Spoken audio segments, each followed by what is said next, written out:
Bago natin simulan ng ating episode for today, may unbox muna tayo. Ito ang DJI Avata 360. Yan. Yung ating nakuha is Primor Combo na RC2 yung kanyang remote control yan. So meron na siyang tatlong battery.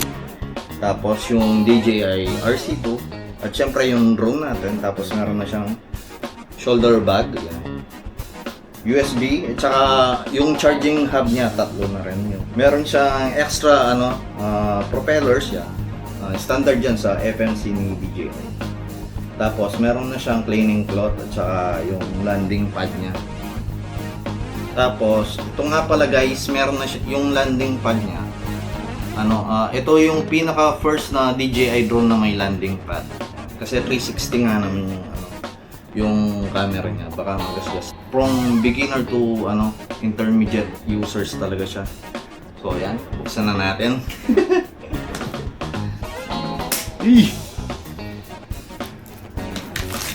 Sira.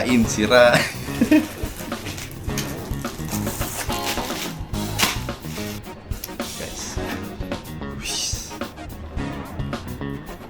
Pagbukas natin, yan.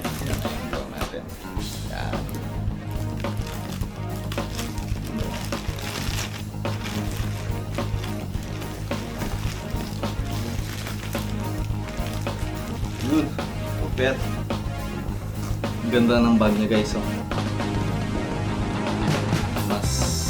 Mas pogi. Tsaka mas malaki yung bag niya. Feeling ko mas meron ka pang pwedeng ilagay dito after mong ilagay yung drone. Kasi yung Earth natin, saktong-sakto lang siya sa mga accessories na ito. Ito, check natin.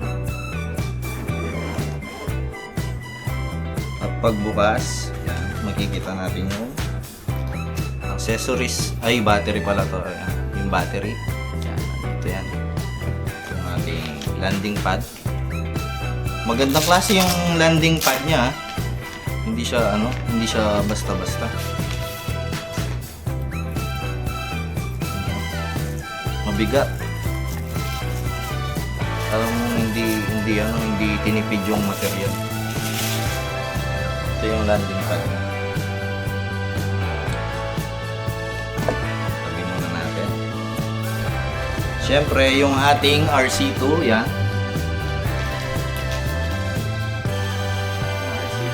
Tabi lang natin. Yung RC2 natin. Siyempre, presenting the Avata 360. Tuwang-tuwa lang eh. Check natin yung drone natin. Zoom natin.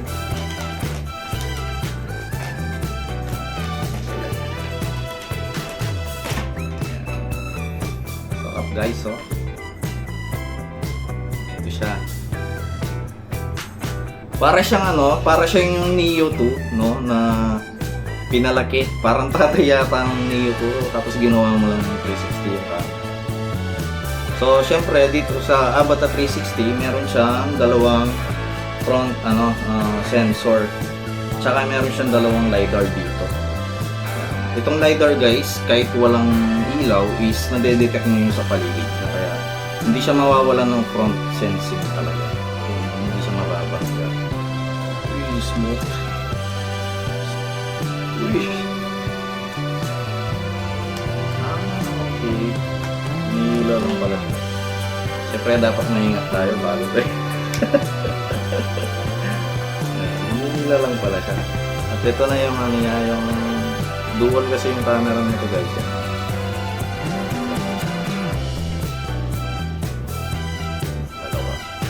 Pwede itong gamitin na single lens mode eh. Pero syempre, ba't mo naman gagawin yun?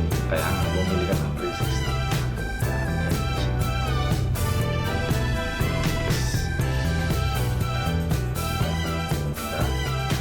Sarap! Ito nga pala yung may dalawang paa siya dito. Bago ka kasi magte-take off dito sa Avata 360, dapat sinigurado mo naka-side siya na gano'n. Nalapag natin siya. lalagay muna natin yung ating stick sa ating controller RC2.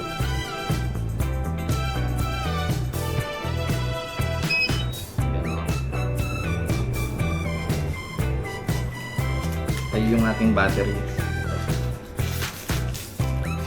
Siyempre, pag fly more combo, tatlo agad.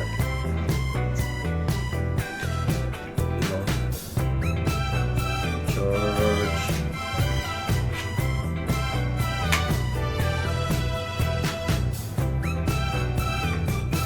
Yan, ito basic na lang to yung pag-activate, no?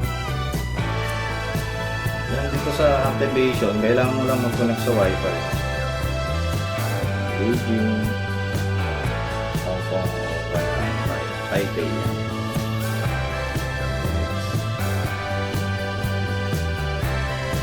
Yan, kailangan mo nga pala ng DJI account. So, kailangan mo mag-create ng account. So, yan, na-register na natin yung ating device na. So, yan, ilalagin mo lang tapos i-connect mo na itong Avatar 360.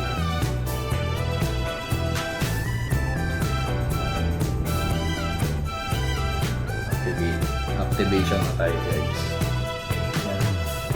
Maraming ibang tutorial na activation, no? Kumbaga light ano lang to, unboxing para paano natin. Tapos mag-update yan. Update mo lang, guys. Hintayin mo lang yung update dito. Kasi yung mag-update ng device natin ng ating drone is yung remote natin. Kaya kailangan i-activate muna natin yung remote natin. At saka kailangan meron tayong DJI account. Siguro nasa mga 20 minutes lang to. Hintayin na lang natin, guys. So habang ina-update natin yung ating device, pagkita ko sa inyo yung mga extra propeller. Nandito na rin yung sticker ng ating DJI. Tsaka yung mga warranty card at saka paperwork siya. Importante basahin ito, guys. Ako kasi ang ginagawa ko, nagbabasa na lang ako. Meron naman silang sa online yung warranty. Siyempre yung cable natin. Yung cleaning cloth ng lens. Importante dito, guys. Tapos itong Allen wrench. Yung Allen wrench, guys, ginagamit to pag nagpapalit ka na may damage na yung propeller mo. Ito yan. Kung nagtataka kayo kasi sa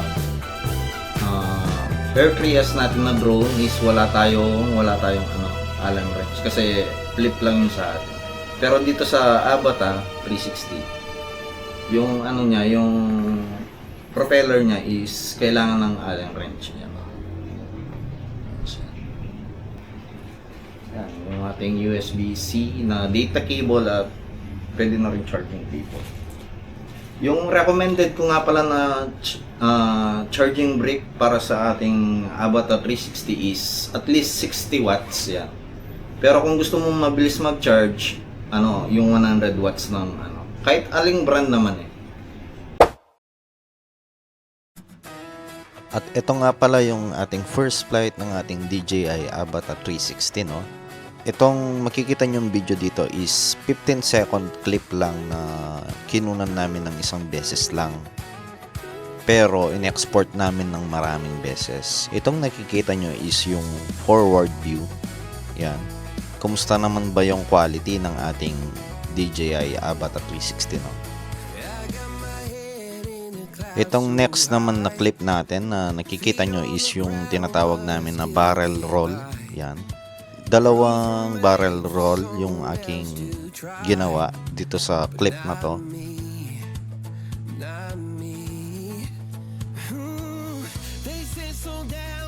Yan. Pwede mong iharap kahit saan yung i-export mo na video. Ito yung kagandahan ng DJI Avatar 360. Pwede kang maging creative after mo mag-shoot. Yan.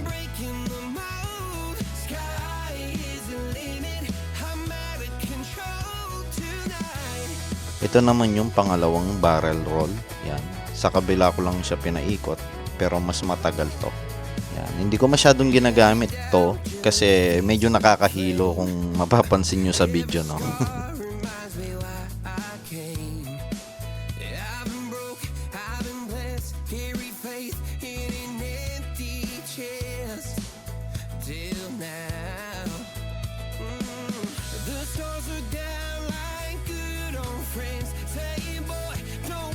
Yan, hinarap ko din yung ano niya, yung camera niya pababa para nakikita yung landing. Ito naman yung backward view ng same clip lang. Parehas lang yung video na nakikita nyo.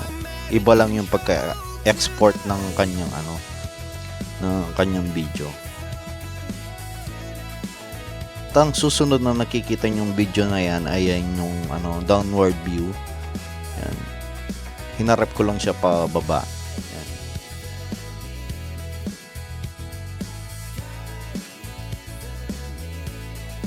At ito na yung pinaka last, yung side view. Yan. Meron din kasing subdivision sa side kung saan namin pinalipad, kaya hinarap ko diyan dahil maganda yung view.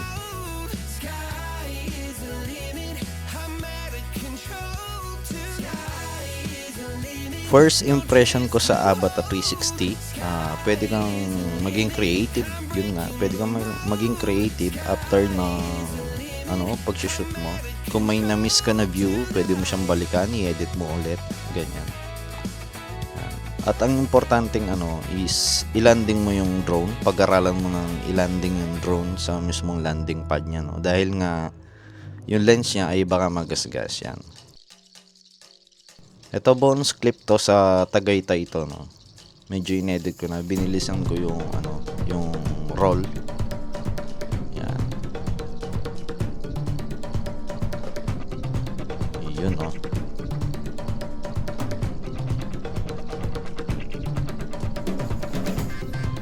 Kung merong i-improve yung DJI dito, siguro yung yung video quality niya pa, no. Yung mga line stitching ng mga video. Yan. Siguro mas pwede nilang i-improve yun sa sa software. Pero overall experience sa DJI Avata 360, madaling gamitin, convenient, sa creativity walang problema dahil pwede mong i-edit yung clip after mo na magpalipad, no? Yung disadvantage lang ng meron 360 na drone is yung memory card talaga, kasi takaw sa space yung 8K na dual lens yung 360 video na isi-save niya, kaya yan. Yun lang naman yung nakikita kong disadvantage, lalo na ngayon napakamahal ng mga SD card, yung mga storage, no? Yan, maraming salamat sa panonood.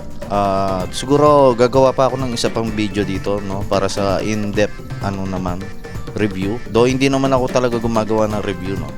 Lang, yung mga ibang features niya pa ipapakita natin sa susunod na vlog natin. Yun lang, salamat mga ka-adventures.